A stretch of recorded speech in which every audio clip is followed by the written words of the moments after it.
Good evening, folks, and welcome to another edition of the Pilot Review Show. I am Captain Blade J52, and I'm joined this week by my merry cohorts. We have, in the captain's chair, our resident Neela Datan. Howdy ho. I'm joined by Tweedledee and Tweedledum. And he would go there. And also in the very pink, very Gornalicious outfit, we have everyone's favorite teacher of the Kirby variety. Hey, how's it going? Celebrating. Ah! And she would Yes, go there. the victory of Zombek. Sorry. But, anyways, we are finally back up and running due to circumstances beyond my control. I was forced to take a couple of weeks off from the show and everything, but I'm finally back in action. Our resident favorite RP hologram Artie will not be joining us this evening and everything. His internet is still out due to the storms, Yes. but thankfully he was safe, as was all of the crew. Yes, Artie lives in Florida, so we send him our wishes. He does have power now again, but his internet has not been restored. So we wish Artie well and are glad that he is safe. Yes. And for any of our viewers out there that may see this that are in Florida, please stay safe and everything, and our wishes go out to you guys as well. But speaking of STO news and everything, we've got a pretty decent, healthy amount of notes to get through this week, so let's go ahead and dive right in, shall we? But first, Chris, I broke it. You people see this? I'm gone for 2 weeks, and this is what they start with. And literally, no view screen. No, I'm good. I'm good. Cool. We literally started with it because when he first logged into the TeamSpeak, the very first day after his, when he logged in, the very first thing I said was, Chris, I broke it. They would. And, yep, I did. And Anyway. they did. Yep. But starting off our notes and everything this week, we have the Allied Flight Deck Cruiser Bundle announcement. This is a new pack of ships that they brought out very recently. We have a Tellarite Prelim Flight Deck Assault Cruiser Tier 6. Then we also have the Orion Blackguard Flight Deck Assault Cruiser. And finally, we have the Solobon Silk Flight Deck Cruiser. These are the ships currently available in the exchange. You may have seen everybody talking about by now. They also come with the IFF Manipulator. Console provides a passive bonus to crit severity with directed energy and weapons and engineering readiness. And everything. It is used to temporarily force your enemies to fight amongst themselves for a short period of time. The primary target of the ability will be assigned as a primary opposing threat to all of their nearby allies, while targeting sensors become incapable of separating friend from foe. In addition to this, the primary target's damage resistance will also be reduced by an amount inversely proportionate to the number of foes confused. Debuff is stronger as fewer foes are confused. Then we also have the Starship trait that comes with the ship. It is the Majority-Minority Starship trait. While active, the number of foes within 10 kilometers of you will be counted depending on whether you are in the minority, foes outnumber allies, or in the majority, allies equal or outnumber foes, you gain different combat benefits. If you are in the majority, you gain damage resistance, shield hardness, and hull regeneration. If you are in the minority, you get increased damage output and flight speed. And then it says both allies and foes count all hangar pets, fleet support, and other similar summons, but not mines or torpedoes. You are going a little bit robotic there, Darkblade. I am. Yes. Oh dear. So, okay, you're better now. I'm going to take that as a bit of a hiccup in the connection and everything, but And now back to robotic. but Darkblade may explode. We'll deal with it if he does. Well, anyway. Big thing as well, like I say, it's a different connection and everything. I had some internet stuff I had to take care of. But the local recording should be just fine, hopefully. And we have a question in the Twitch chat about the Mulan flight accuracy. They're asking, isn't that just the worst version of the Intu Scimitar? I would say no, actually. I think they're pretty good myself. But, like I said, we've been doing some testing with it, some of our crew and everything. As far as layout and everything, you know, I wouldn't say that it could be... What's the word I'm looking for? I don't know that I would be ready to write it off as that yet, being a worse version of a scimitar. Because the scimitars and this both have their benefits. It's just more of a matter of what you're looking for, I suppose. But, thoughts from you guys on the new ships so far? Well, they look interesting. 5.3 layout definitely, which we haven't looked at yet. But the 5.3 layout looks interesting. We'll talk about that later. But these IFF scramblers, I'm looking at that and they seem very interesting. I find anything that makes the enemy shoot at themselves kind of interesting. But that's me. And So I may test it out. thoughts from our resident Neela. For me, that starts at me being a carrier pilot almost religiously. I don't even know if that's a good word for it. Now. I've seen Going pretty heavily robotic for me, dude.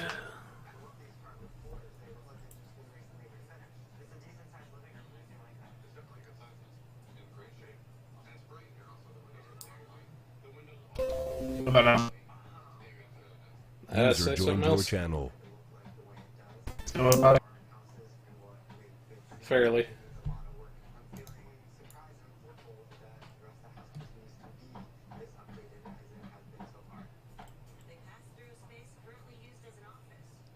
Okay.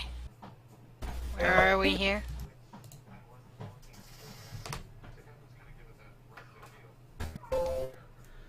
While Neela is fixing his microphone and everything, we will move on to the next blog. Okay. We good now? I think so. Decent enough. You know, Well, And how is my sound? go to my end. Okay. I was saying, I started training with being a carrier pilot religiously. I'm finding amazing good use out of that most of the time. Yeah, that's I'm in a majority. Doing my daily grind. But not my grind, but doing my daily routine. that's some pretty bad roboting, Yeah. Neela. Scissors on a wire. Yikes. Alright, so I'm gonna take over this while Neela fixes his microphone. PC patch notes So, for the 12th. Sorry, what was that, Chris? I was saying PC patch notes for the 12th is what I'm at. Yes, PC patch notes from the 12th, so we have some new content and features. Our long-awaited Beyond the Nexus featured episode, where we get the opportunity to team up with Captain Geordi LaForge from Star Trek The Next Generation, and it is portrayed by LeVar Burton. The new episode will be available for captains level 10 and up. And again, this is only while it is a featured episode, So we do recommend, if you have some lower level characters, at least grabbing the mission so that you can play it when you get back to playing that character. Remember, the gear from these featured episodes, they do get free upgrades to Mark 12, ones that do not cost dilithium. So they're so in that way they're pretty decent. So, and Romulan captains, you have to have chosen a faction to play this episode. And you can get more details from the Beyond the Nexus blog. The other general notes: updated kill captains on Nukara Endeavor to count Tholian captains in the transdimensional tactics queue, so you will actually be able to complete that endeavor the next time it comes around. Resolved an issue where Grace Under Fire was not resetting the cooldown on Miraculous Repairs. This is the new name for Miracle Worker, and the Grace Under Fire trait was not recognizing that new name. Resolved an issue that was preventing hypos from actually clearing holds and stuns, so they now work. And a known issue: Beyond the Nexus Kajbur NPC FX do not always display correctly during a cutscene, and this only affects Romulan captains. It almost makes me want to play a Romulan with it, play through on a Romulan, so I can see what it looks like. She also wants to say, Chris, I broke it. That's the other reason why. I do. She would. Test. Yay! Good so far. Okay.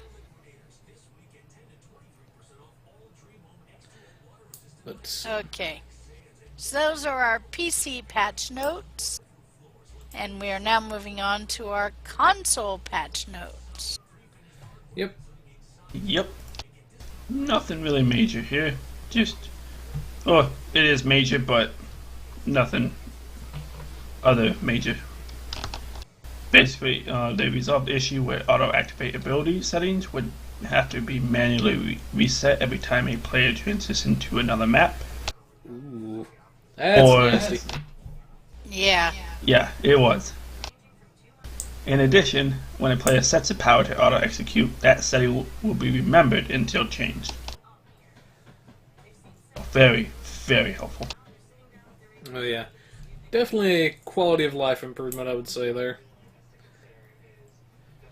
Especially with a lot of the automation that console players can have, sometimes depend on everything as well. Definitely. I could not imagine having to reset my keybinds every time I transitioned maps. That would really take me out of my immersion and really drag down the gameplay experience. So I'm glad they fixed this issue for our console players. But, anyways, like I said, we will have this stuff in the notes for you guys and everything, but moving right along, we have the PlayStation Picks pack sale for the PlayStation 4. Basically, this is the Starfleet pack or the Empire pack that you can pick up on the PlayStation Store. It's going to be discounted by 40%, which is also a 60% discount for PlayStation Plus users. This is going to be going until the 19th.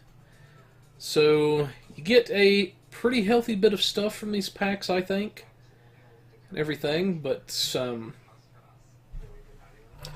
anyways, Neela, you're our console guy. Let's start with you. Thoughts?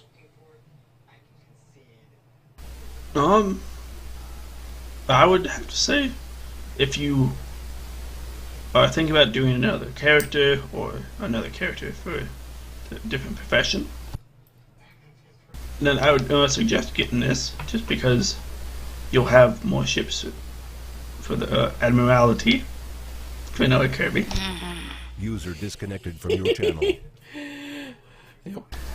And once you hit the Admiralty, you'll have enough. You'll have enough ships for there. He does it on purpose. Yes, he enjoys saying Admiralty because Admiralty is a fun word to say. Yes, it is. It's not a word. Yes, it is. Okay. And also for me personally, those Bird of Preys, those are very lovely for the Empire pack. Like, I'll even go around in them when I'm end game level with an end game build, and go around and go do stuff with them. So does it actually, if I click on one of these, does it actually tell me what? Is it? Okay, it actually does tell me what you get. So, as an example, you'll get a Tortuge fighter and pet, the Broth Bird of Prey, the Khaldun class Bird of Prey that unlocks at level 10, the Kortinga Battle Cruiser at level 20, the Poljak Raptor at 30, the Negtev Battle Cruiser at 50, which is basically the Tier 6 version of the Negvar. You get some Academy uniforms, mercenary costumes, Liberated Borg, Bridge Officer, a Select Cub Pet, and unique character titles. This is just the one for the Klingons, that is. So I have the Fed one pulled up. Alright. For the Fed one, you get Delta Flyer and Pet. The NX class Explorer, unlocked at level 3. The Rhode Island class Science Vessel, unlocked at level 10. The Excelsior class, unlocked at level 20. The Sao Paulo class Escort, this is the Tier 4 Defiant, unlocked at level 30. The Valiant class Escort, that's the Tier 6 Defiant, unlocked at level 50. The Jupiter Uniform, the 7 of 9 Uniform, the Liberated Borg Human Bridge Officer, the Selak Pet, I can never pronounce that right, and the unique character titles. They And it really does want not people in a specify. Defiant. I know, right? I'm like, wow, they give the Tier 4 and the Tier 6 Defiant. But yeah. So, definitely well worth the money from what I'm seeing on the price here. All of these items individually, the Valiant itself, or the Negtev on their own, would be a $30 thing. Since you're getting them on discount, you're getting them for less than the cost of what one of the ships would normally be. All of this stuff on its own would be, if I had to place an estimate, I'm going to say around $60. Yeah. Yeah, that would be a good estimate. Yeah, I mean some of the ships, like the Tier 4 Defiant, the Sao Paulo, is a free ship you can get as you're leveling up, but the NX class is not. The Excelsior is not.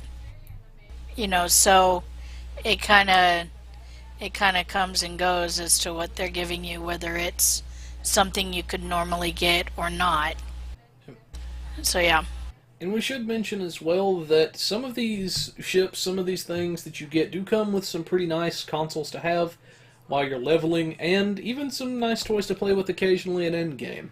So Yes. you're very much getting your money's worth out of this stuff. So it is one time I would, as Neela said, highly encourage people to buy, especially if you are going to be creating multiple tunes. Yeah, because once you unlock a ship from the C store on one character, it will unlock for all the characters of that faction in perpetuity. That means forever as you create more. Yep. So in other words, if you had 5 Federation characters and you bought a Federation-specific ship, you've essentially unlocked 5 different ships, so to speak. Yes, you've unlocked it on all 5 characters. Yep. But There you go. anyways, we will have a link to the blog and everything, where you can get links to the PlayStation Store, check it out for yourselves. Highly encourage you console guys out there to do that. It is well worth the money in this case. But moving along, we have the announcement for the Draenor Colony Fleet Holding, and I probably butchered that name. I'm very well aware of that. So I was actually on Tribble yesterday, kind of playing around, leveling up this holding. And those higher levels are going to be tough, especially if you have a small fleet. But it's interesting. It definitely has. They're not kidding. You cannot buy the different provisions, the colony provisions, from your replicator. So you will have to go out and do these various things from it. They do have a invasion simulation, and that looks like that's similar to the Arena of Sompek.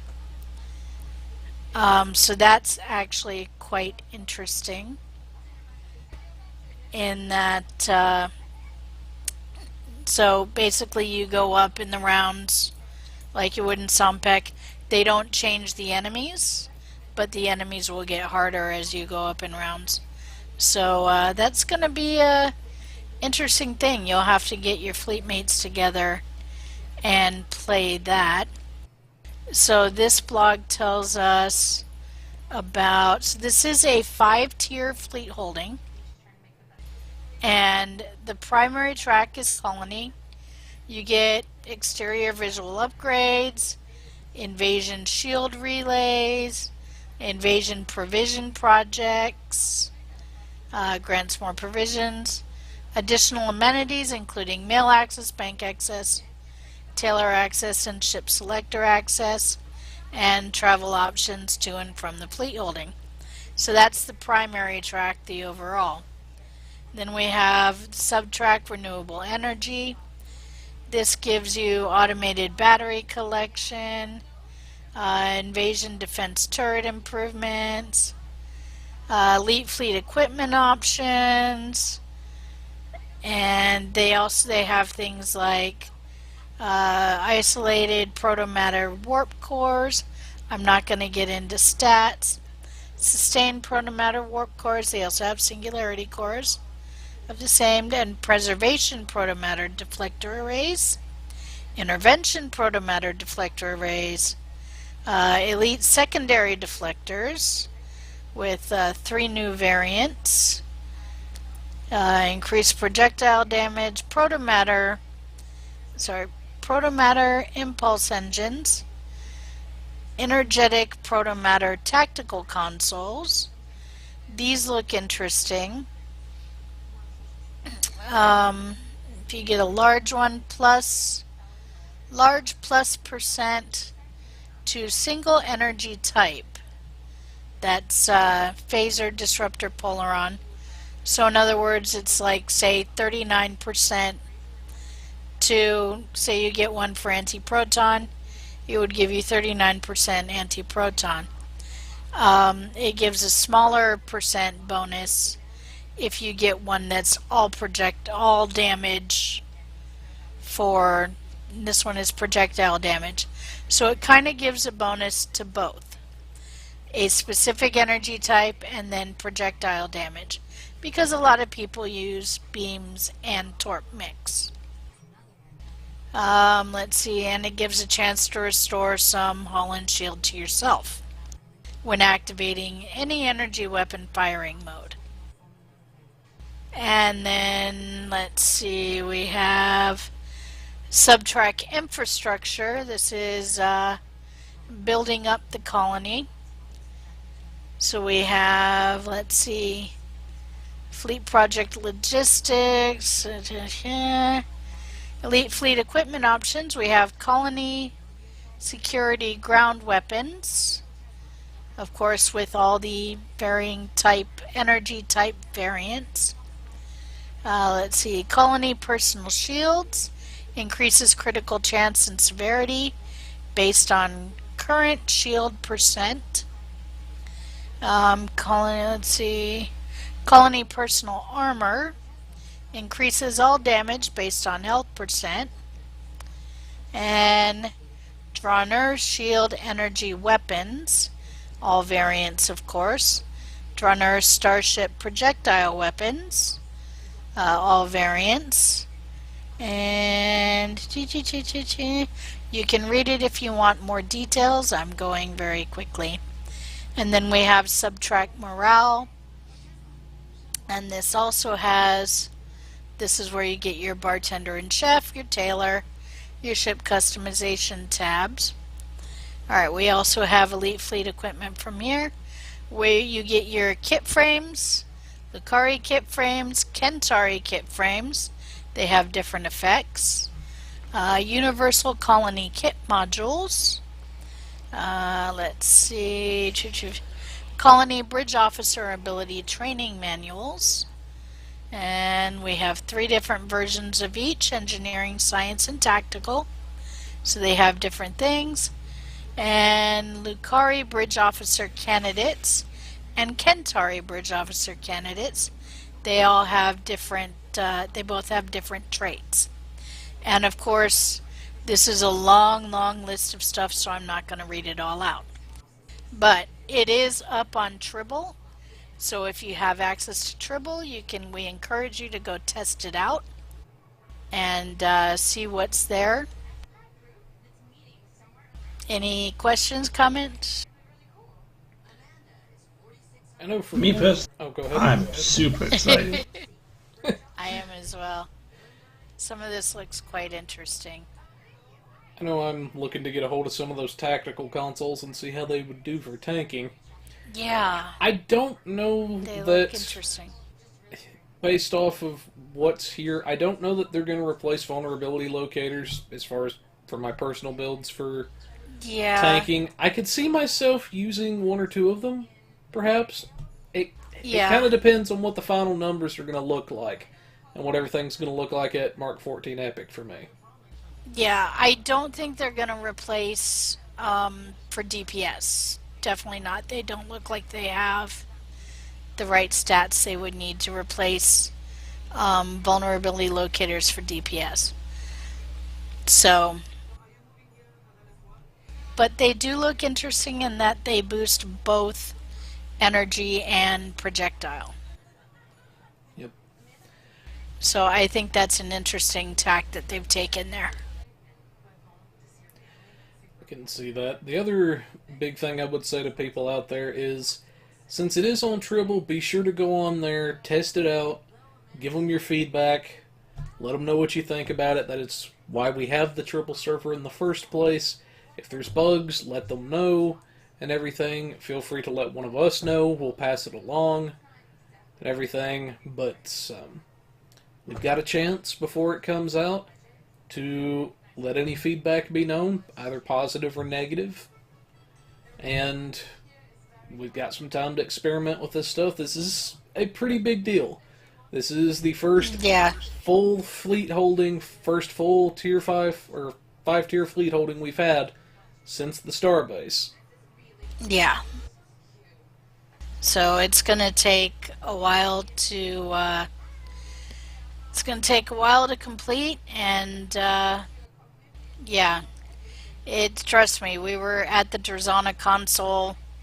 Some of us were there all day. A couple of our friends were there all day trying to get it leveled up. Yeah. Yeah. So, and yeah. We really can't overstate the importance of testing this out and planning ahead because of everything that's going to be involved with it and everything. We are still testing it out ourselves and everything, so that if there are any questions that come up, we can try to help you guys as much as possible. But yeah, definitely check all this out in the blog. Like Teacher said, there's a lot of stuff. She skimmed through a lot of it and everything, and you folks could probably see as I was scrolling down. But yeah, definitely check this out. You're going to want to make at least one trip to Tribble so you know what you're in for, can kind of plan ahead for the costs and everything. But, anyways. And one more thing. Okay. Yes. As someone that's seen this and seen what they plan on doing, like the invasion, simulation, and all that, both my fleets, we already have plans in the work for daily time slots for the invasion simulation and different events around this fleet holding.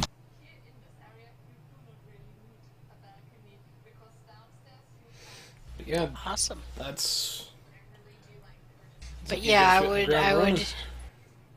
Yeah, if you're a fleet leader, I would recommend looking into how you want to organize that, because that is the invasion simulation is something that a member cannot really complete on their own.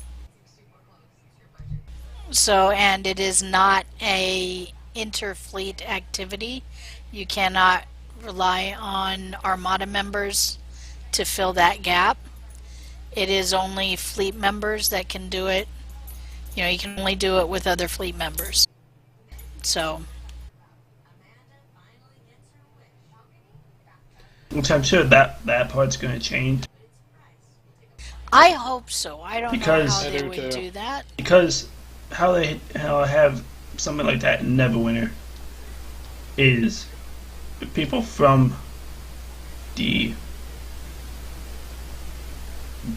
quote-unquote alliance for Neverwinter guilds, which is basically the same system, but the way we have it there is the other players from the other guilds can come into whatever guild is hosting an event like Dragonflight or Okay. the one other thing, and everyone gets rewards,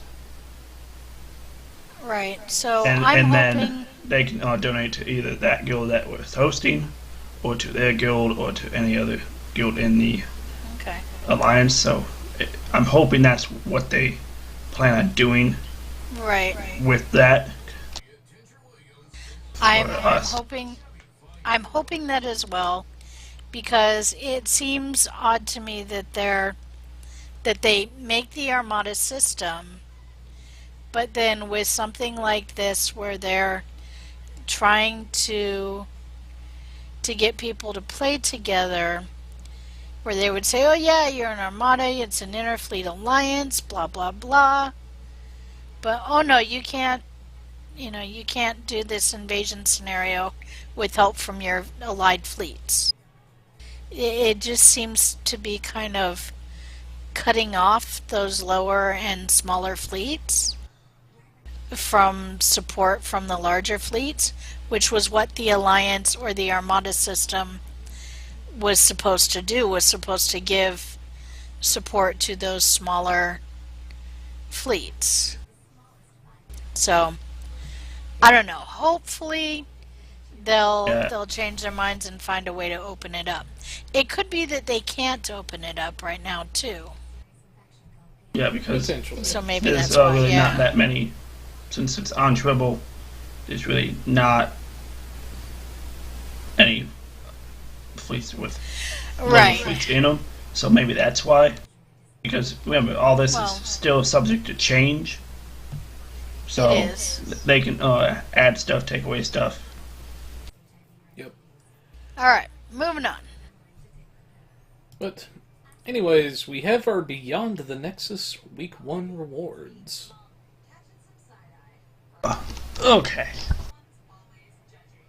We have the console engineering reinforced armaments that we can get for the first playthrough, for the first week playthrough of the Beyond Nexus mission. You can also get, once per account for the week, a featured episode weekly reward box for a tech upgrade or a spec point. And whatever character opens the spec point, tech upgrade will be bound to account, so you can trade between whatever characters you want. The trilithium-laced weaponry set harnesses the power of trilithium to enhance your starship's offensive abilities while shoring up your ship's defenses to better protect the somewhat unstable substance. With the reinforced armament is the one part of the set. Basically, once we can get another piece of it, the 2-piece will be a bonus grants you firing cycle haste for energy weapons and a flight speed increase. Because me personally, just with the console, I have seen a noticeable difference in flight speed. Because on the Orion carrier, I have to say, I've been able to turn route quicker than what the official turn rate is on the ship. And then with the 3-piece, it'll provide the bonus to your starship structural integrity skill, a flat amount of all damage resistance. Anything else? Believe that about covers it. But do make sure to play the episode at least once a week so you can get that featured reward thing of either a spec point or a tech upgrade.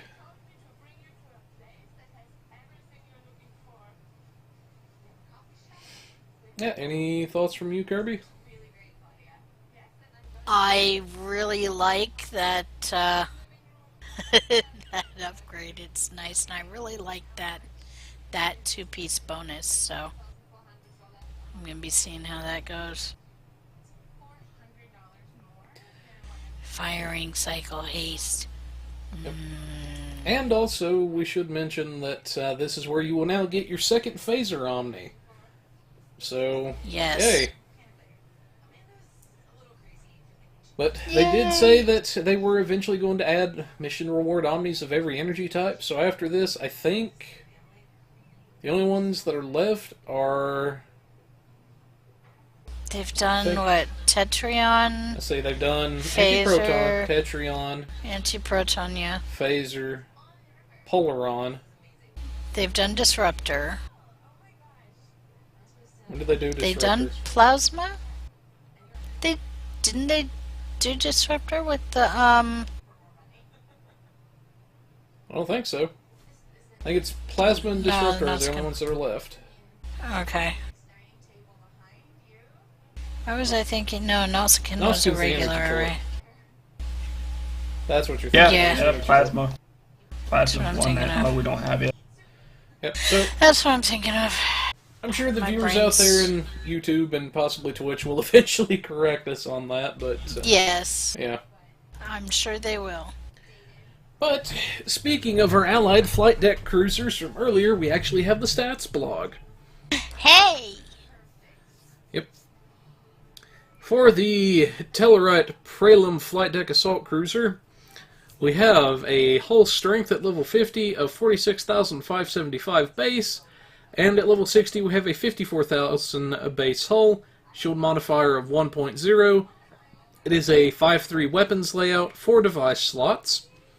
Then for bridge officer stations, we have a lieutenant tactical, a lieutenant commander tactical / command, a commander engineering, an ensign science, and a lieutenant commander universal seat.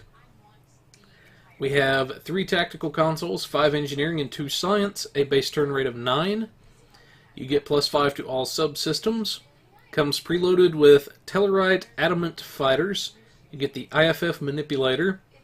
It has the Flight Deck Cruiser Mastery package, which gives the kinetic and physical resistance, the regeneration, hangar launch recharge, energy and radiation damage resist, and the majority-minority starship trait we touched base on earlier. You also get the Cruiser Command Array, which gives the shield frequency remodulation and attract fire abilities. The Admiralty ship stats are 53 engineering, 17 science, 38 tack, and it is plus 10 engineering per tack ship. And yes, I said Admiralty on purpose. Admiralty. Admiralty! And then No, it's not. the major change that you're going to get once you go to the fleet version is you're going to get an additional tactical consoles. That's very nice to have. But Yeah, I would have preferred science. I believe overall they are pretty much the same stats. Yes, they are. Okay. So Slight extra haul on the yep, on the KDF one. prelim, yeah. But nothing really too major. Or on the fleet and the, yeah. Couple of thousand, that's can be significant, but it's not the greatest jump ever. If it was like 2,000, then yeah, it would be a difference, but 1,000. Yeah. And there are fleet versions of these as well. Yep. So I think all of them get all of them get a tactical, so. Yep. Yep. But it is good to note that you must do the C-Store ship first for the trait. yes. The fleet version will not have the trait. Yep. Yeah. And it's a better deal anyway to do the C-Store version, because then it'll only be one module. Yep. I believe it'll cost the same cost-wise. Actually, no. Okay. Whenever you get the fleet ship, it discounts from what it would normally be, so if it's 4 modules, it would only be 1. The other costs remain the same. Right. But if it's 4 modules at, what is it? How much is a fleet ship module worth? How much do you pay for it again? 500 It's then? 500. Okay, so if it's 4 fleet ship modules to get it, that would be 2,000 Zen versus however much it would be in the C-Store to get the ship, plus the 1 extra I see where she's arguing fleet that ship from. module. Yeah. So let's say it costs 3,000 Zen for the ship, which it probably does. Then It does. it's going to be cheaper if you don't want the trait or the console, because you will not get the trait or the console. So if you don't want either of those, then it would be cheaper to buy just the fleet ship. But if you want the console and you want the trait, then go through the C-Store first and then get the fleet ship later. I see what she's saying, yeah. Yeah. The only downside I would say to that, like she's saying, is if you only care about the ship, you only really want it on the one tune, yeah, you could go through the fleet ship modules. Right. The big thing, why we say go through the C-Store first usually, is because of the discount. That way, if you do decide, hey, I like the ship and everything, I want to upgrade it to fleet, all you have to do is drop the 1 module. Because overall, it's going to be cheaper. Because any character that you want to ship on, you'll only need the 1 fleet ship module. Whereas if for all your characters, if you didn't get it from the C-Store, you would need 4. Right. Yeah. So if you don't buy it through the C-Store, you're going to have to unlock it on individual characters. It will only unlock for 1 character at a time, and you'll need the fleet ship modules each time. If you go through the C-Store, it unlocks for every character. Yep. But see, anyways, pluses and minuses. Before we distract ourselves any further, yes, should move along to our next big thing, where we have a dilithium weekend for the console players. Yay! Okay, so this is me. Hey. Yes. Okay. Yes, go me. Okay. Hi, it's me. Okay. It's Time me, to hit the Mario. drills, captains. Dilithium ore event runs from 9 a.m. Pacific Standard Time Thursday, September 14th, to 10 a.m. Pacific Standard Time Monday, September 18th. During the event, bonus till ore will be provided for the following content. The Vlugta asteroid field, basically you get double dilithium there. Fleet dilithium mine, you get double dilithium there. Everywhere else in the game, time and a half. So basically you get what you normally get plus 50%. So for example, if you would normally get 100 dilithium for something, you get 150. Alright, dilithium rewards for completing event reputation projects no longer receive a bonus. So in other words, do not expect to get 48,000 dilithium or 50 something thousand dilithium from holding your reputation projects for this event. That does not work anymore. We hope you enjoy the special event, and we'll see you in game. And for the record, for those people talking about on the radio, she's actually reading what it says in the blog, so... What? The whole, we'll see you in game. Yes. Well, we will. We play the game. Yeah, that's true, I guess. Yeah. That's true. See? Well, I will see them What? in game since I'm on console. I don't know about Okay. you. Well, Neela will see you in game. There you go. Okay. And Blade if he ever gets off his lazy butt.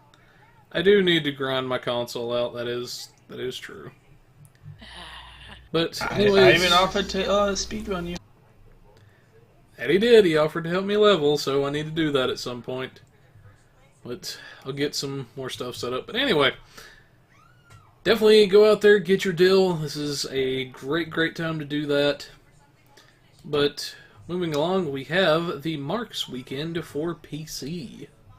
Yay! Basically, for PC, same time frame as the Dill weekend for console. Thursday, September 14th to the Monday of the 18th at 10 a.m. PST, where you can earn more marks for fleet or reputation. We'll reward 50%, 1.5.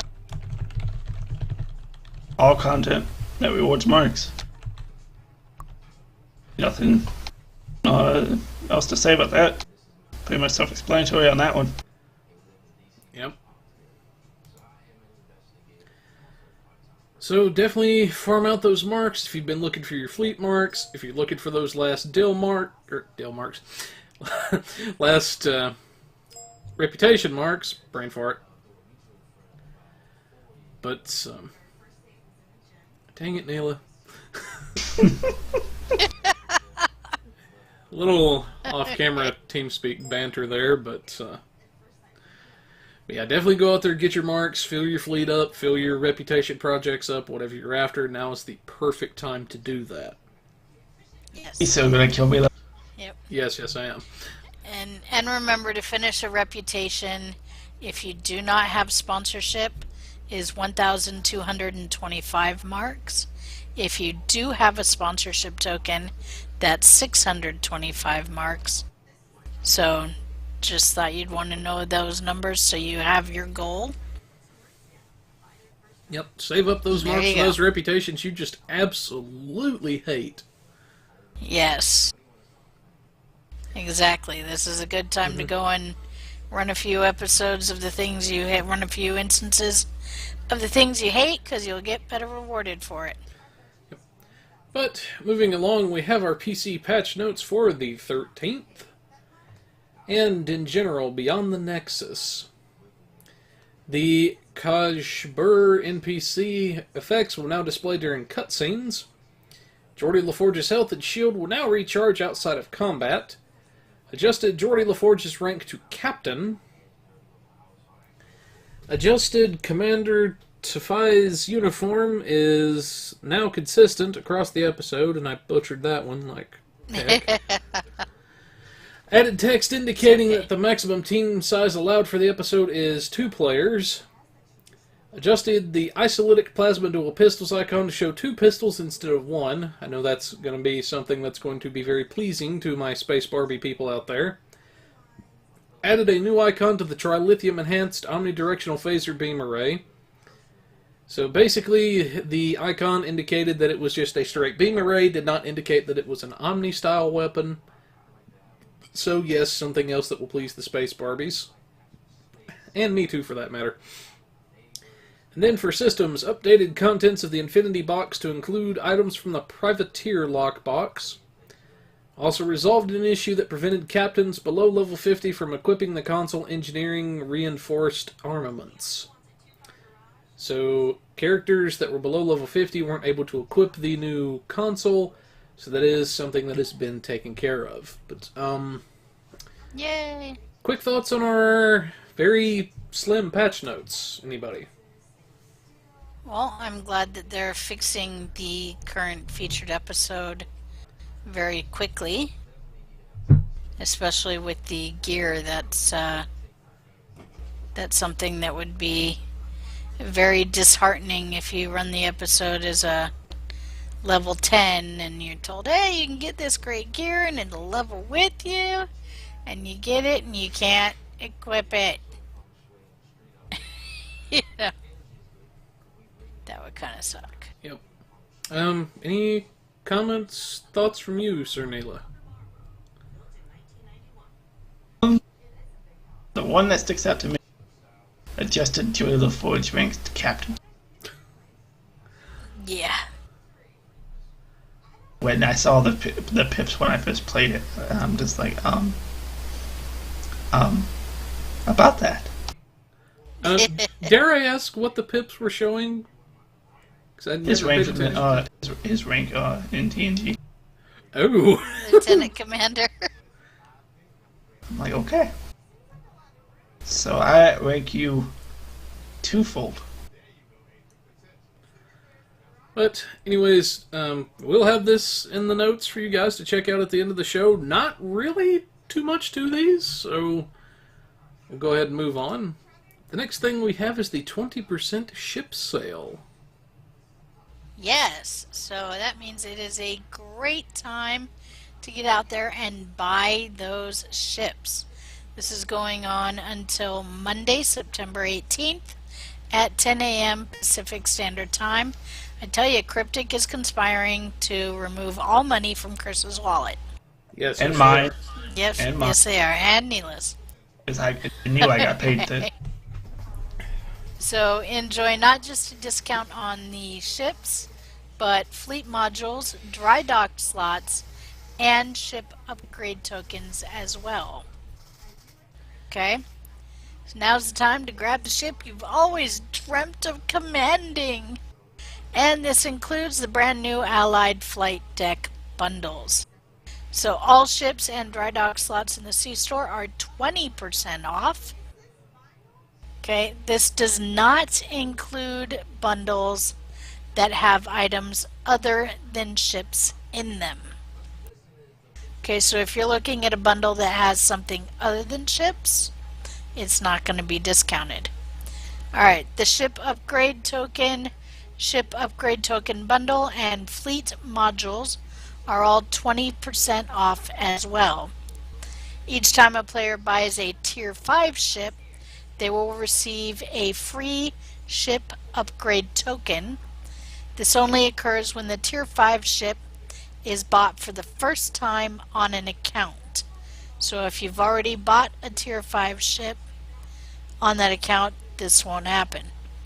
The claim for this token will appear in the Promotions tab of the C-Store. When the player clicks Claim, they will receive a bound to account ship upgrade token in their inventory, and the product will disappear from the Promotions tab. These tokens stack, so if a player buys 3 Tier 5 ships at once, they will be able to claim the promotion 3 times. Tier 5 ship bundles will have the equivalent amount of tokens as the number of ships in the bundle. Example, buying the Dyson Mega Bundle will give players 9 tokens because there are 9 ships in there. Whew! Had to slow down there. Clicks, claim. And I can Yeah. definitely vouch for that on the Dyson Mega Bundle. Not that I Yeah. bought that or anything.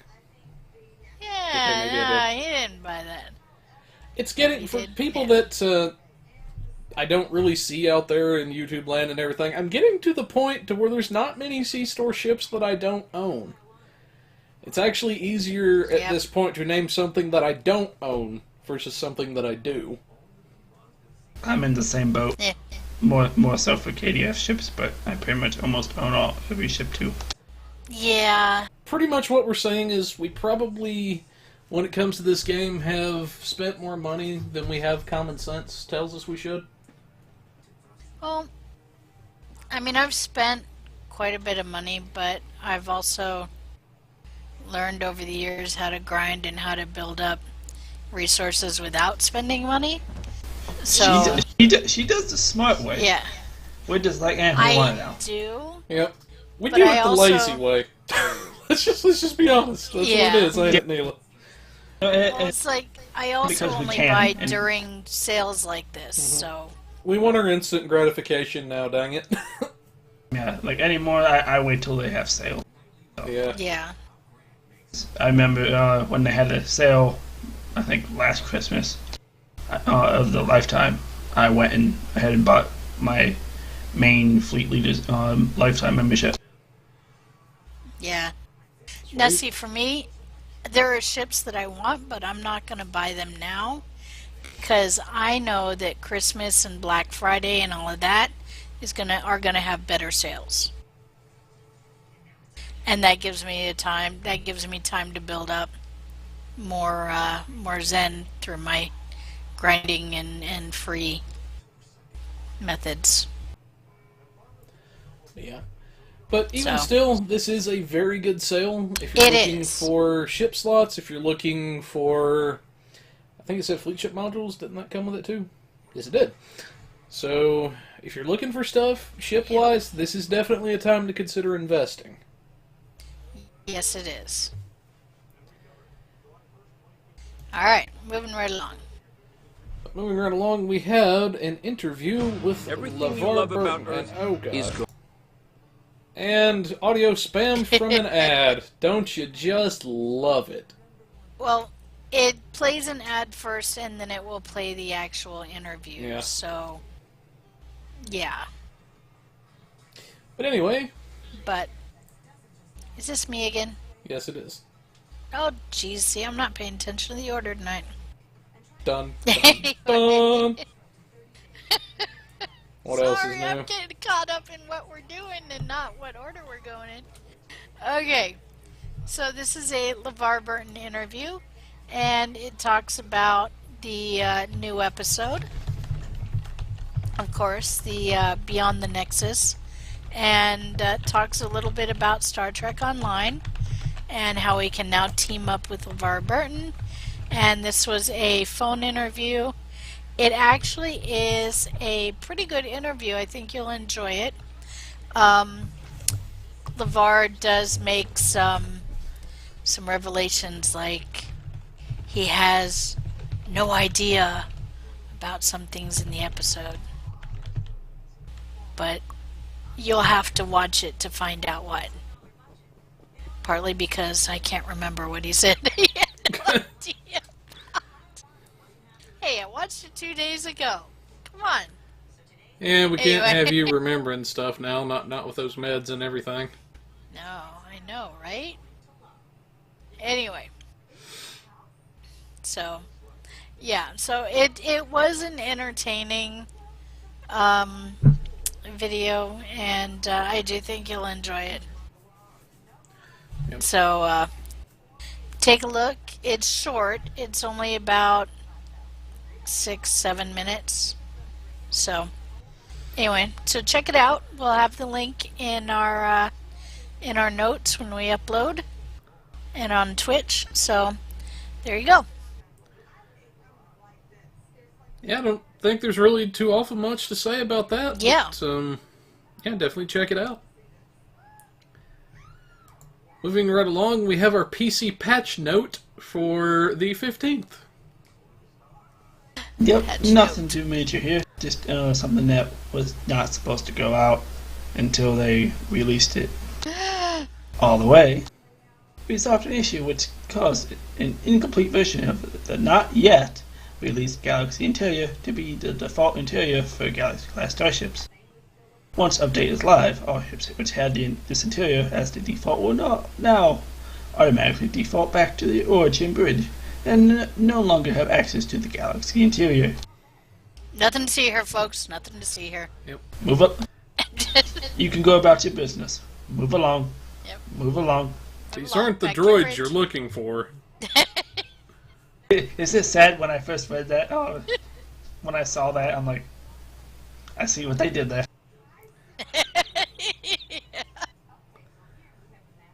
Yeah. My two cents is, I think they did that on purpose so they could do a patch note like that. No. Nah, I don't think they did that on purpose. I don't think they did either. And if they did, they No. are far better at trolling than we give them credit for. This is true. It's cryptic Which- talking about. Knowing some of those devs and everybody, good people, by the way, Yeah. but I would not put it past some of them to do that if they were given the opportunity. I really would not. Not gonna name names or anything, but you know. No. No, I won't name names. But finally, moving along, we have our last article of the evening before our budget build and other stuff. We have a article that was done on IO9's website. It says, the best look at the future of Star Trek universe comes from a video game. This was basically an article where they talked about some of the different stuff to do with STO, how it compares to some of the other MMOs out there, talks about how it touches on the future and everything. And pretty good little read overall, I think. Kind of pumps up the game a good bit, I believe. But, thoughts from you guys?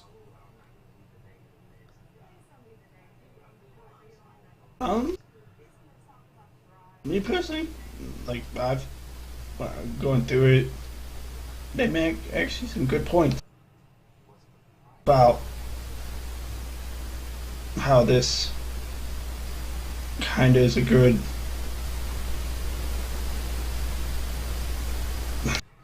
like I don't know what the word I'm looking for is, how it kind of ties in aspects after DS9 and Voyager and the 2009 movie. Okay.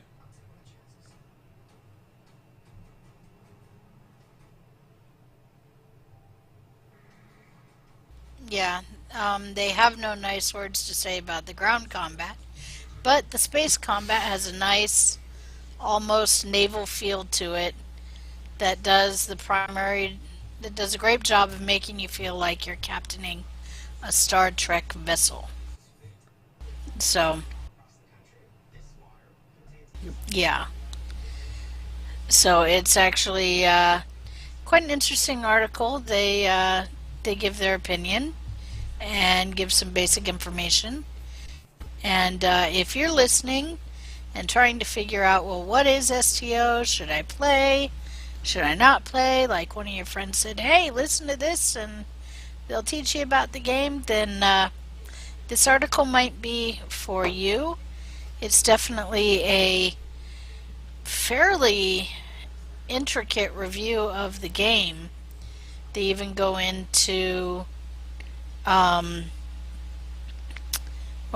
into Delta Rising and have the pictures there, but yeah, it's fairly good article there. Yeah, we will have this in the notes for you guys and everything. It is something that's worth a little bit of a read, I think. Always good to see the game getting some positive press out there and everything, Yes. whatnot. And we could definitely tell that the author is not a ground pounder, just from the comments and everything, which, I would dare say that not very many of our crew are. There are a few that are, so you can kind of see where they're coming from a bit, but, you know. To their credit, the ground combat is a lot better, I think, than it has been in previous years. So, moving along, we have our budget build of the evening. We're going to be continuing and finishing off our Galaxy X series. This was the series that we actually started before I was forced to take a little bit of time off to take care of some personal stuff. But, anyways, we had done the bare bones version of the ship where we take a look at what we could do through a bare bones budget and everything. I believe we actually did the special variation of a 1-key budget for the ship and everything to mix it up a bit. Then we did our mid-range this last time, where we show what can happen once you put a little bit more resources, a little bit more time into the ship. And now what we're going to be showing tonight is the possible end result product once you've spent enough time, maybe bought some keys, got a hold of them, all that sort of thing. Now for the ship itself, this is the T5U version of the ship. This is not the fleet version. I want to make that distinction. But even then, the old T5U was a very great ship for its time. It is still pretty nasty even by today's standards when you set it up good. But some of the changes you'll notice that we made, we were using a phaser build and everything. We've gotten some upgrades to our weapons and everything. I went through and changed some of the items and everything to Mark 14, because I'm assuming by now you've put some upgrades into things, showing some of the stuff that you would want to upgrade, all that sort of thing. Now one of the things we did have was our Quantum Phase set. We're using the 3 pieces of this. This is our Quantum Phase beam array and our torpedo. And then we also had our Quantum Phase converter as the final piece of the puzzle. Now, if you'll remember from a couple of weeks ago, our phaser array is the one that we chose to actually upgrade to Epic when we did our mid-range build. I'll actually go ahead and pull up the 3 set in game, since I've got the phaser on me. Now, one of the reasons we wanted to use the Quantum Phase set was in part due to some of the bonuses that it can give, which is very, very nice. Now, the 2 set bonus is a 15 accuracy rating. It doubles potency of Quantum Phase weapon shield drain, as well as doubles the potency of the Quantum Phase high yield shield heal. So the Quantum Phase set can drain the enemy of shields and give you some shields back a little bit, which is one good thing to have. Then the 3 set, and there goes Gornalicious. But Sorry, can't help it. no, you can't. The 3 set is the Quantum Destabilizing Beam. Now this is a very nasty attack when it's buffed up and everything. It's a 135 degree targeting arc. It has the full weapons range. It's on a 2-minute recharge. It deals so much phaser damage to the target per second, minus 3 all power per second to foe, and then plus 3 all power per second to you. This ability is buffed by exotic particle gens and drain expertise, so the more EPG and the more drain X that you have, the stronger this attack is going to be.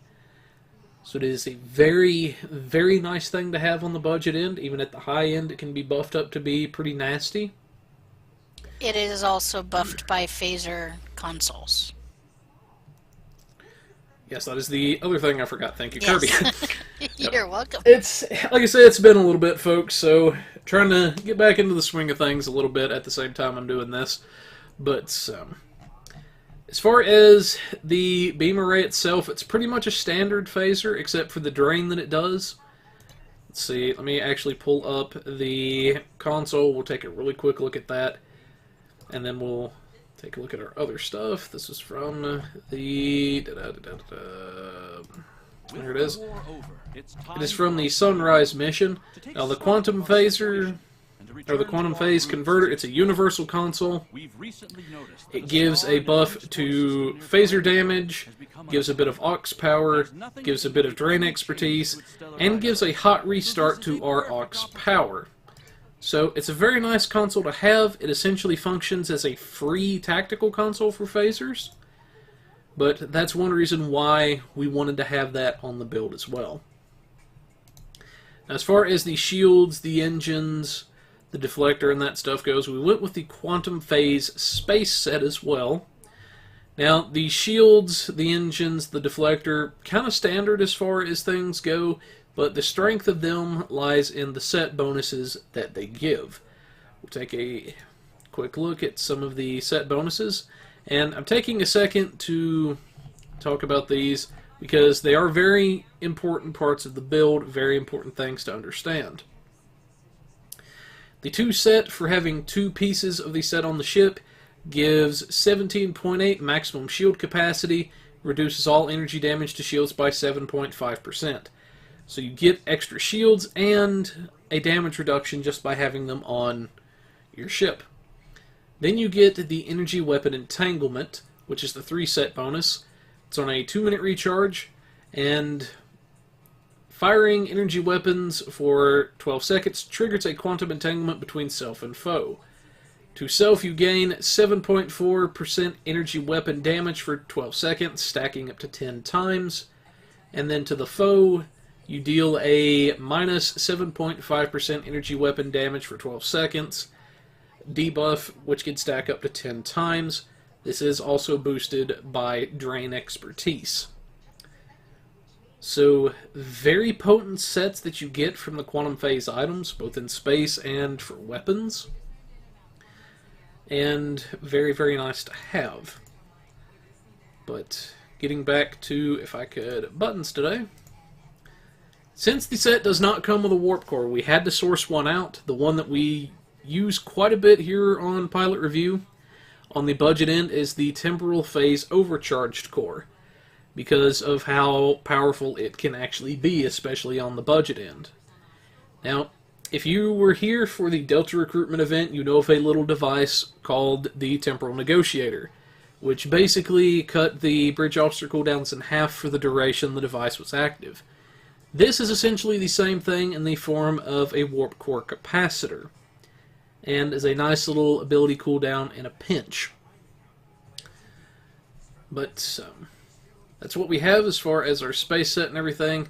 Now, some of the other phasers that we had used with the build, it is sort of a phaser rainbow, I guess you could say. Yeah, let's go with that. Yeah.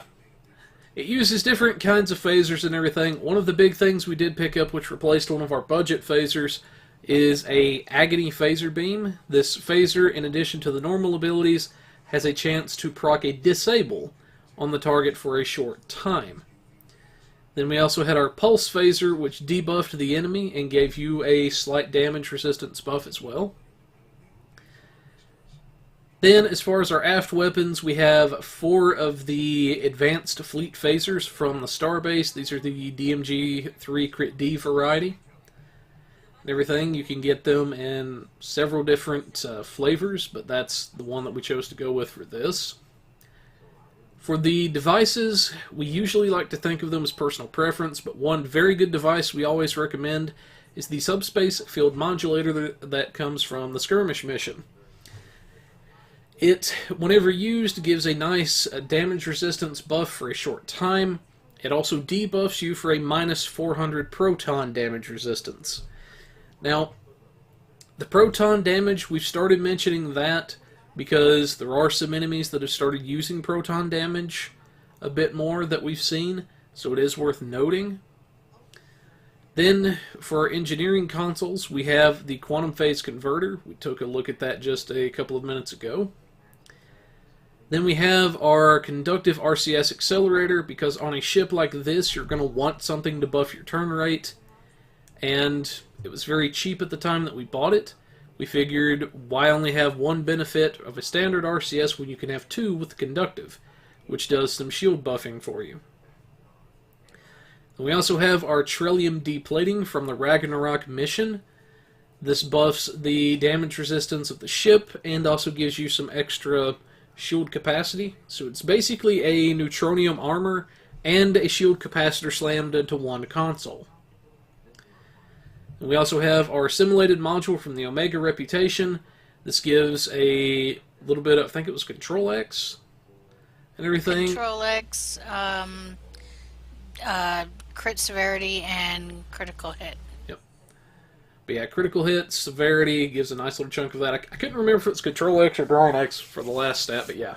So Control X. some Control X for that.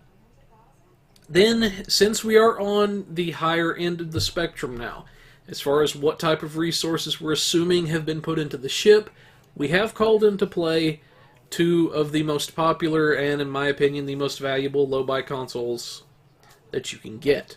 And some of the most potent consoles in the game, I believe. And we have the Biral Neural Infusion Circuits. This is a console that you can get from low-buy that costs 200 low-buy, so you are going to need to crack open a few boxes to get it.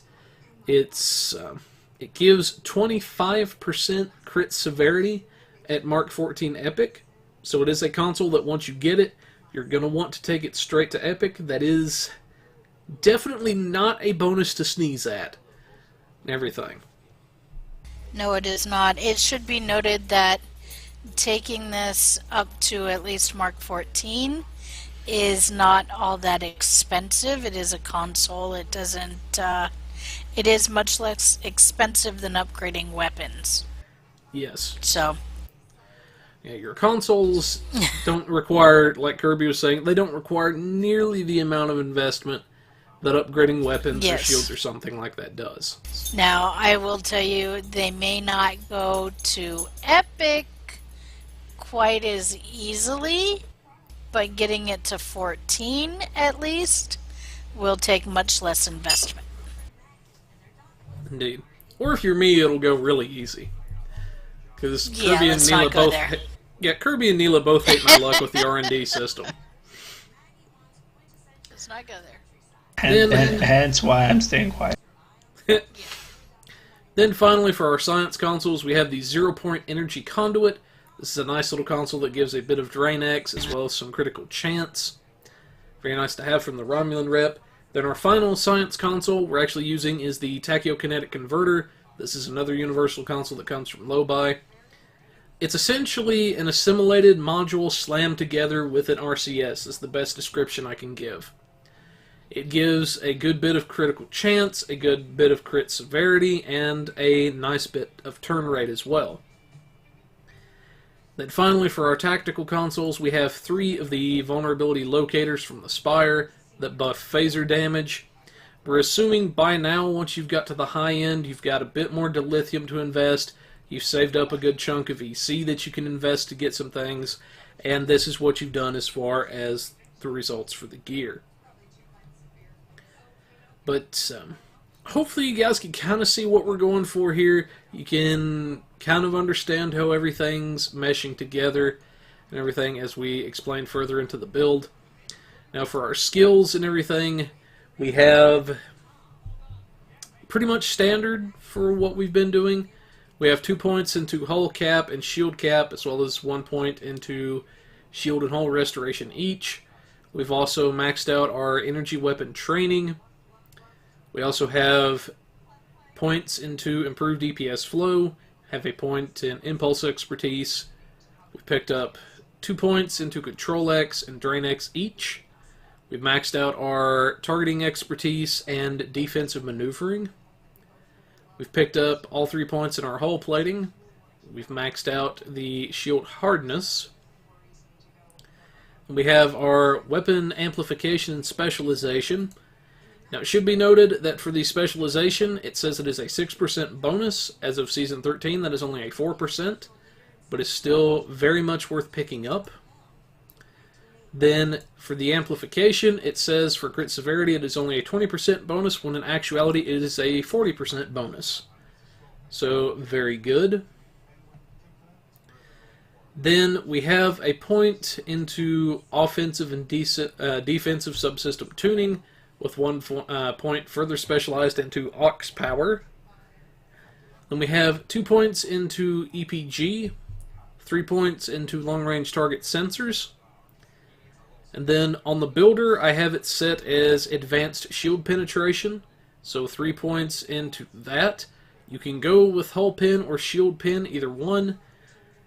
Kirby prefers hull pin, whereas somebody like me, I prefer shield pin. There's arguments that can be made for either one. There really is no right or wrong answer. As long as you have at least one of them, you're doing pretty good. Then our final point is in warp core potential to pick up a little bit of extra power for the ship. Now, one thing that we did include in the notes is if you wanted to pick up a little bit of extra damage, since you are running some abilities that are very Drain X reliant, we did include a couple of ways that you could potentially pick up the Drain infection. It's not normally something we pick up, but if you want to squeak out a little bit of extra damage, it's something you could do. I outlined that in the notes for you guys. But as far as our specializations, we went with Intel Primary, Strategist Secondary, because they give some nice buffs that you can play off of. Some of them are more damage focused, whereas Strategist can be damage or survival focused, depending on the situation. Then, finally, for our traits, we'll take a quick look at those and then do our Bridge Officer powers. For our personal space traits, we have the Accurate trait to help offset some of the accuracy penalty to fall in other firing modes. We have our Beam Barrage, which buffs our beam damage. This comes from the Beam R&D school. We always assume that you have at least one R&D school leveled as you've raised the tune up, so that maybe you can build some stuff, sell some stuff, whatever you want to do. Finally, we have Beam Training, which is free beam damage, Elusive for free defensive value. We have Fleet Coordinator for free damage based on how many players are in the party, yourself included. Then finally we have the Grace Under Fire trait. Now, although this is the engineering specific trait, because that's what the builder defaults to as engineers, you can use this build for any career of captain. Just swap this out for your own career specific trait if you are not an engineer. Finally, for one of our money traits, we had the Ablative Shell, which triggers a heal over time and a bit of damage resist once certain conditions are met. We have Helmsman, which gives a turn rate increase to your ship and allows us to activate evasive maneuvers more frequently. And then finally, the Point Blank Shot that comes from the House Peg mission. For our Starship traits, we pretty much left those the same because we don't like to assume what traits people will have for starships and everything. Those traits that we had are the best defense. Your attack patterns grant a hull healing buff along with normal effects. Our predictive algorithms from Intel, which gives a bit of an accuracy buff. Unconventional tactics, giving our brace for impact a damage boost for a short time. And then a very cheap trait that we picked up off the exchange, which was the standoff trait. And for our space reps, we have the advanced targeting systems, which is free crit severity. We have advanced engines, which is flight and turn rate. Then we have precision, which is free critical hit chance. And finally, chronocapacitor for bridge officer cooldown reduction. Now, with all the other buffs, if you think you're good on turn rate, you could swap out advanced engines for the aux power offense from Nukara if you wanted to, or perhaps another DPS focused power, or even defensive power. Finally, for our active reputations, we have the Anti-Time Entanglement Singularity. Very nice power even today. Then we have our Biomolecular Shield Generator, which is an AoE buff to shields healing and everything, and a damage reduction. Our Deploy Sensor Interference Platform. This is a oh crap I'm gonna die button, essentially, is what I use it for. It taunts off a view into itself for a brief time. Then finally, we have our Quantum Singularity Manipulation. This increases our science stats for a short time, as well as provides a temporary cloaking effect. The combination we like to use is to pop this ability first, then follow up with any other exotic buffs that we have, then throw things like our Gravity Well, and then our Anti-Time Entanglement Singularity, and you'll get a lot more damage out of them than you otherwise normally would. And don't forget that any science abilities are buffed by 100 when you hit Quantum Singularity Manipulation. So with this build, all those things that drain that we're getting from those quantum phase sets, those are going to be buffed quite a bit by hitting this quantum manipulation. Absolutely. Yeah. But anyways, that is what we've got for our traits, our abilities, and stuff such as that. We're going to take a quick look at our buff powers and everything. Now for our bridge officer powers, you are kind of limited in terms of what you can do with the ship, seating-wise. Now you have a Lieutenant Tactical, an Ensign Universal, a Commander Engineering, Lieutenant Commander Engineering, and a Lieutenant Science. Now for our Lieutenant Tactical, we picked up a Torpedo Spread 1 to take advantage of our torpedo. And we also have the Attack Pattern Beta 1 to pick up an attack pattern. For our Ensign Universal, we decided to slot that as a tactical, and we picked up the Beam Fire at Will 1 to take advantage of our phasers.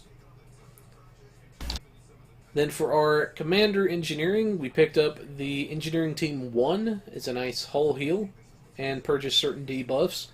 Reverse Shield Polarity to recharge our shields in a pinch. Then we also have the Aux to Battery 2 and Aux to Battery 3. Now the reason we have the Aux to Bats, 2 copies of that, is so we can keep it up pretty much all of the time and everything. And Aux to Bat, we wanted to use that because it also cools down our other powers as well when used with certain duty officers and everything, which we'll address in just a minute. For our Lieutenant Commander Engineer, we have the Structural Integrity Collapse. This is mainly to fill the slot. You could potentially put another emergency power to weapons there or something if you wanted to, or another such ability. This is just something that I kind of wanted to throw in there, something different. We have Emit Unstable Warp Bubble as a nice AoE debuff to the enemy. There is no hard upper limit that I've seen yet to how many enemies this can affect, but depending on the rank of the power, it can essentially cut the damage of the enemies in half.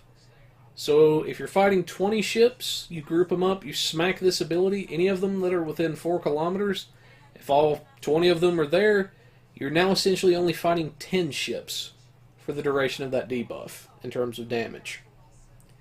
Then finally we have Emergency Power to Weapons 3 as our final power. It gives a nice energy damage boost to our weapons.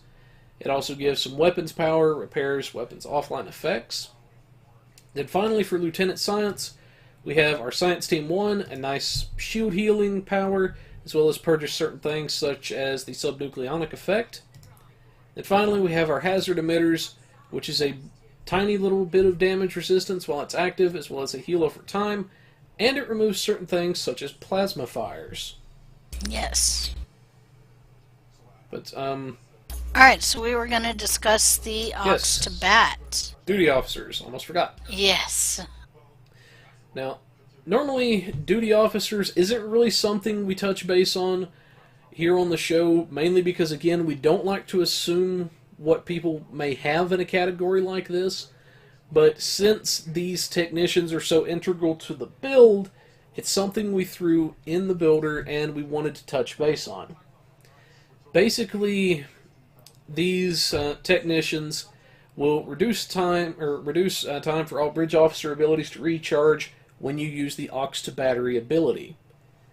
So not only are you shifting your power around, getting more power into your other subsystems, but you're also cooling down your powers as you're doing this, while you have these technicians active.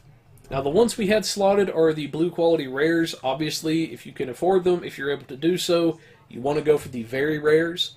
Those can be quite pricey, So we decided to go with the rares for this build. But,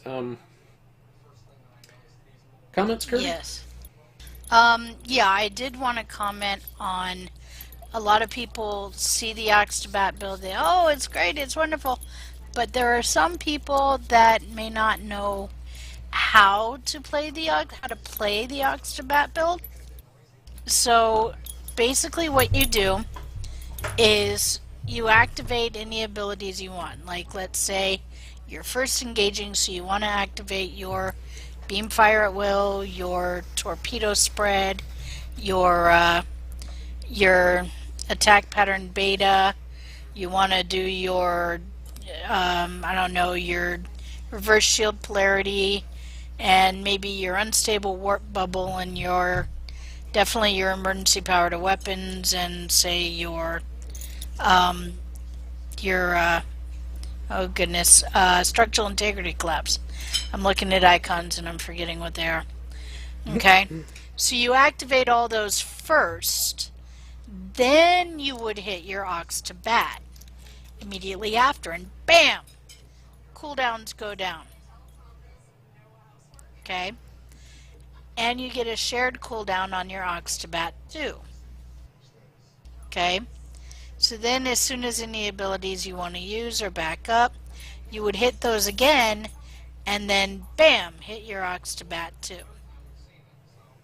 So you would keep that rotation. Any abilities, as soon as they come up, you would use them, and then bam, hit your Ox to Bat. So you use your abilities first, and then you hit your available Ox to Bat. Because that way it can cool down the abilities, and it'll get it as, with the rare bridge officers, it'll get it pretty close to your global cooldown. And with the chrono, with that reputation trait, it'll probably take it all the way. Chrono capacitor. The chrono capacitor, yeah. It'll probably take it all the way. But yeah, you have to make sure that you hit your abilities first and then hit your Ox to Bat.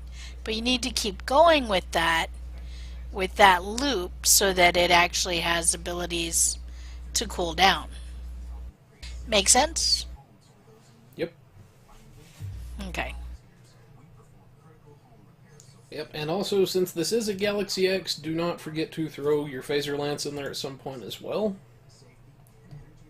Because Phaser Lance OP. Yes, it is. But And that's part of why we went with phasers on this build, because the Phaser Lance is boosted by Phaser Tactical Consoles. so anything that buffs Phaser will indeed buff the Phaser Lance. So not Yes. only do you have the Quantum Phase powers to play with that we outlined earlier, you also have the Phaser Lance as a nice little kick in the pants to fall back on.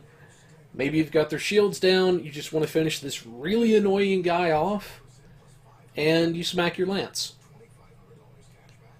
But that's what we've got as far as the ship itself goes. We'll take a quick look at some of the costs. Now keep in mind this is the final high-end version of the build. This assumes that you're at in-game with it. You've got the ship the way you wanted.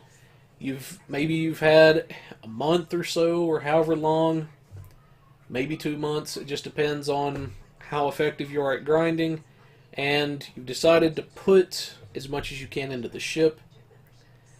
Now this is a bit more expensive because of the lockbox keys that are involved to get the low buy. We assumed a average price of $5 million per each key. You're going to need 58 keys, so that was around $290 million. I realize that's a lot for a lot of people. Now that calculation, it assumes an average of 7 low buy per key and everything. It doesn't take into account the possibility of maybe you pull a ship or something that'll cover the cost of the keys. And it doesn't take into account the fact that you may get a bit more low buy than the standard 7. This is just to give a point of reference as to that calculation. So you could end up needing a lot less than the 58 keys. It just depends. The total cost of the ship was a little over $306 million. Again, this assumes that you're going purely through EC to get some of this stuff. Then for the assimilated module and our total dilithium costs, all those sort of things, we had, taking into account the assimilated module, the 0 point, and our fleet items, you're looking at 89,500 dilithium. And then you have the vulnerability locators and the fleet phasers in terms of fleet credits. You're looking at about 190,000 fleet credits. And I forgot to recalculate the build time for this, but so it's about 12 days build time, which isn't too terribly bad.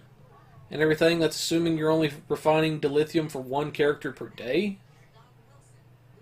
So it is a bit more on the expensive side once you reach the high end with the ship, but it is something you'll be able to do very well with. You'll be able to survive with it and everything.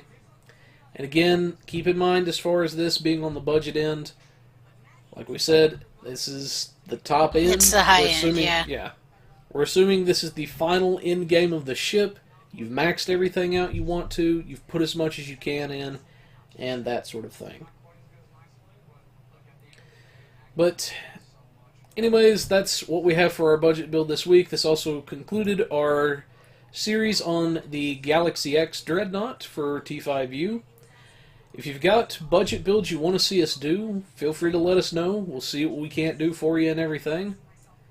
But as far as the Bugs Corner goes, I've got a few that I'm working on for you guys and everything. I'm mostly going to be focusing on Tribble for the next little bit, hoping and praying to God that there's not too much going on with the new fleet holding, trying to get that tested for you guys. But I have a Chris that broke it. Oh God. I do. So I was playing dear. the Temporal Front. Mm-hmm. You know, the one with Vosk, and you have to defeat him, and he beams up, and you have to defeat his underlings before you can move on, right? Uh-huh. So he beamed out, and it told me to defeat his underlings, and I think his underlings were drinking Mai Tais on Ryza, because they took like 10 minutes to show up. And even then, they showed up like one at a time. So Can definitely see that being an this issue. was quite annoying. I stuck around because I knew of this bug, and I knew if you waited it out, you know, then eventually they would show up. But yeah, it's an old one that they said they had fixed, but it's back. Yep. But, So. and like we say as well, if you have bugs to report and everything, maybe you're not really sure how to reach the devs or to what to do on the forums, like I say, feel free to pass it on to one of these guys. They'll see to it that I get it. I'll pass it along to the devs. Or if you have my @tag in game, which is the same as here on the show, Darkblade JK, then you're more than welcome to let me know. I'll pass it along as well. But definitely let people know and everything. There's only so much the devs can catch. There's only so much that I can catch and everything. And most of my bug reports come from regular people like you out there. Yep. But moving along, we have our final segment of the evening, which is our Teacher's Corner. What have you got for us this week, teacher? Okay, so it's actually a follow-up. So, and actually it kind of comes from one of my fans at Master Skittle, who got this information from at Space Switch 3. So thank you for that. And Master Skittle passed it on to me. But I had never taken the time to compile this information myself. But I had done a video on contraband farming. You know, you take your KDF and you go to these 4 or 5 sectors and you do these duty officer assignments and you get contraband, and you turn on the contraband faucet and then you spread out the contraband to all your tunes and you can turn it in for some dilithium every day. Well, so they compiled the information of what duty officers you would need to start farming contraband. Okay, So it gives like 5 of this and 5 of that, and they go over, or they actually even went as detailed as to give what traits you need.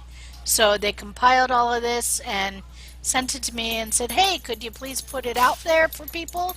And so that's what I did. I took that and I put it into a nice, neat spreadsheet kind of format. So it's all laid out, and I go over it. And my dog is climbing up my shoulder. Sorry. My husband just brought him in from going outside and then got him to climb my shoulder.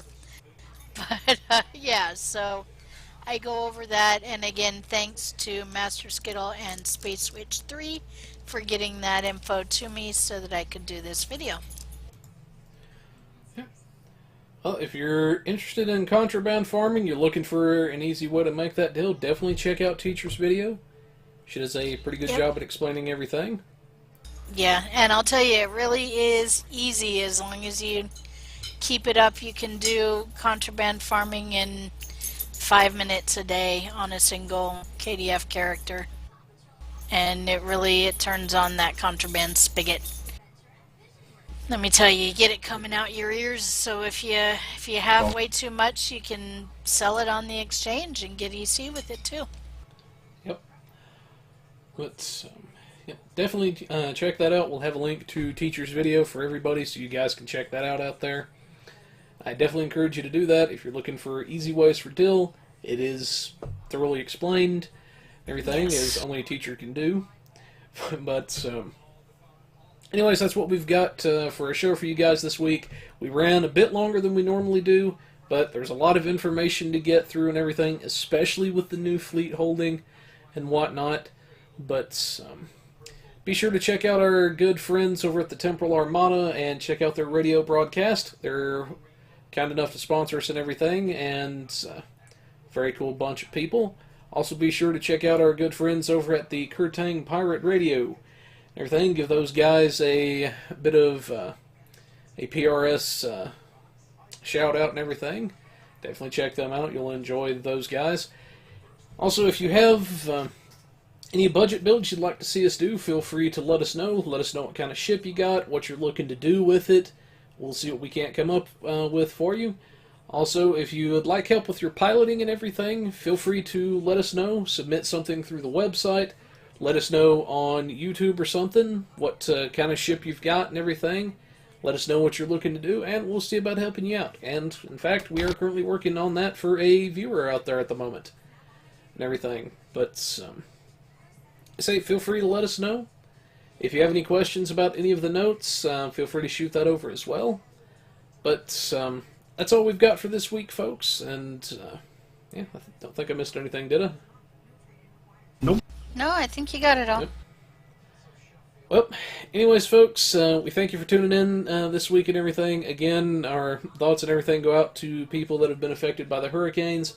Please stay safe and everything out there. And hopefully Artie should be back within the next little while. We're hoping that he'll be able to be joining us this weekend, or this next weekend, if all goes according to plan. But yes. So if Artie's not back this next week, then probably due to his internet being out and everything. But anyways, folks, that's our show for this week. Hope you've enjoyed it and everything. I know there was a lot to get through this week, but hopefully this next week won't be as busy and everything. But as always, folks, this is the Pilot Review Show, and we are warping out of here. Bye. Alon Z.